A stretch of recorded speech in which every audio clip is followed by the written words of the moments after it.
আমি আজকে toxic parenting নিয়ে কিছু বলতে চাই। টক্সিক পেরেন্টিংয়ে ৪টে জিনিস বাবা মারা করেন যেটা একদম করা উচিত নয়। ১ নাম্বার কি, যে অন্য ছেলেমেয়েদের সাথে তুলনা। এ দেখ, ওর এ গ্রেড পাচ্ছে, ও ম্যাথে ১০০ পাচ্ছে, তুই ৭০ পেলি, ওর লাইফে হবে, তোর হবে না। Don't do that. আপনি টেকনিক্যালি খেলাটাকে অন্যভাবে খেলতে পারেন, সেটা হচ্ছে এই যে তার সাথে বসে তার কী সমস্যা হচ্ছে সেটা বুঝুন। খাওয়া দাওয়ায় সমস্যা হতে পারে, ঘুম হতে পারে, গোপনে রিল দেখছে হতে পারে, গোপনে মোবাইল দেখছে হতে পারে। প্রবলেমগুলো নিয়ে ডিসকাস করুন যে এই প্রবলেম হলে কিন্তু তোর কিছু হবে না, সেটা ডিরেক্ট বলে দেওয়া ভালো।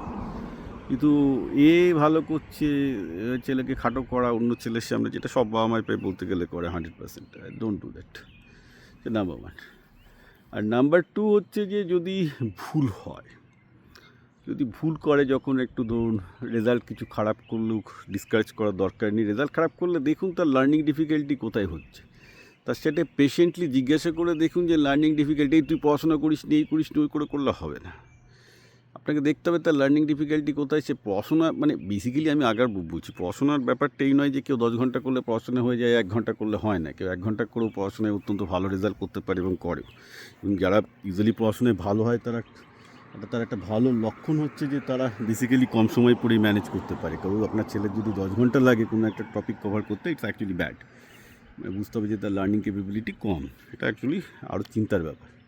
তো যেখানে রেজাল্ট খারাপ হচ্ছে, আপনাকে বসে দেখতে হবে কেন রেজাল্ট খারাপ হচ্ছে, কিসের জন্য খারাপ হচ্ছে। তার মনোসংযোগের প্রবলেম, যদি সেটা তার মনোসংযোগের প্রবলেম হয়, তাকে মেন্টাল ম্যাথ করতে দিতে হবে, তাকে ডিফিউজ থিঙ্কিং প্র্যাকটিস করতে দিতে হবে, তার মেন্টাল মেডিটেশনের দরকার। So he need a remedy, he or she needs a remedy. আপনি এইভাবে জোর করে তুই পরীক্ষা বাজে তো কিছু হবে না বলে চিৎকার চেঁচামেচি করবেন, এটা হবে না। আর থার্ড, যেটা বাঙালি সমাজ কেন এখন পৃথিবীতে সব জায়গাতেই খুব পিকুলিয়ার হচ্ছে, সেটা হচ্ছে এই যে দেখুন, বলতে অস্বীকার করে লাভ নেই যে এখন 50%-এর বেশি ফ্যামিলি হচ্ছে সেক্সলেস ম্যারেজে আছে। 50%-এর বেশি বাবা মা রেগুলার সেক্স পায় না, এবার তাদের সেক্সুয়াল ফার্স্টেশনটা পুরো বাচ্চাদের উপর গিয়ে ঝাড়ে। It's very serious problem. এটা আপনি এগুলো নিয়ে পড়াশোনা করলে আপনি অনেক কিছু জানতে পারবেন। আমি সেই ডেপথে যাচ্ছি না, কিন্তু একটা জিনিস খেয়াল রাখবেন, ওই যখনই আপনার মধ্যে অ্যাটিটিউড আসবে যে আমি তো ছেলে মেয়ের জন্য সব, আমার সেক্সুয়াল লাইফ, আমার সমস্ত আরাম আমি সব কিছু স্যাক্রিফাইস করলাম, হ্যাঁ, এদিকে আমার ছেলে আমার কথা শোনে না, এই করে না, এবার বলে যদি আপনি ফ্রাস্ট্রেশনটাই ওর উপর উতলে দেন, ইজ ইভেন ব্যাড। আরও বেশি অ্যালিনিয়েশন হয়ে যাবে। কেন ফ্রাস্ট্রেশনের কোনো দরকার নেই। যেখানে প্রবলেম হচ্ছে, ছেলে আপনার কথা শুনছে না, কেন শুনছে না, সেটা দিয়ে আপনি ডিসকাস করুন। এইটা বলবেন না কি আপনার কথা শুনতে হবে। আপনি লজিক্যালি তাকে একটা দেখুন, আমি একটা গাছের নিচে দাঁড়িয়ে আছি, মানে এখন এত রোদ উঠে গেছে আর আমি রোদে বেরোতেই পারছি না আর কি, গাছের নিচে বসে আমাকে ভিডিও করতে হচ্ছে। তো গাছের ফলটা থেকে যে গাছটা হবে, সেই কিন্তু গাছটারই। তো আপনার ছেলে মেয়ে কিন্তু আপনার কাছ থেকে শিখবে। এবার আপনি আপনার ছেলে মেয়েকে যেটা করতে বলছেন সেটাকে যদি যুক্তি দিয়ে বোঝান ভার্সেস আপনি যদি বলেন যে না আমি বলছি তাই এটা করতে হবে, আমি বলছি তাই তোকে এটা করতে হবে, আমি বলছি আমার বাবা মা বলেছে, কিন্তু ছেলে বলছে না আমি এটা করবো না। তো আপনি যুক্তি দিয়ে তার সাথে যুক্তি তর্কের ধারাটা তৈরি করুন।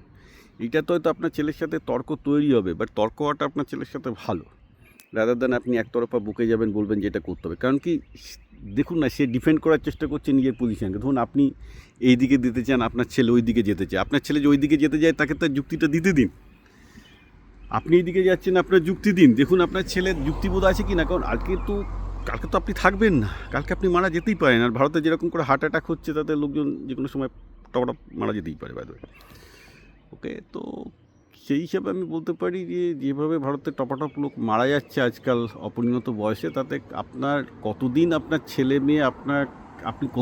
ছেলে মেয়েকে গাইড করার সুযোগ পাবেন বা রক্ষা করার সুযোগ পাবেন, সো কল্ড অ্যাকর্ডিং টু, সেটাও কিন্তু প্রশ্ন।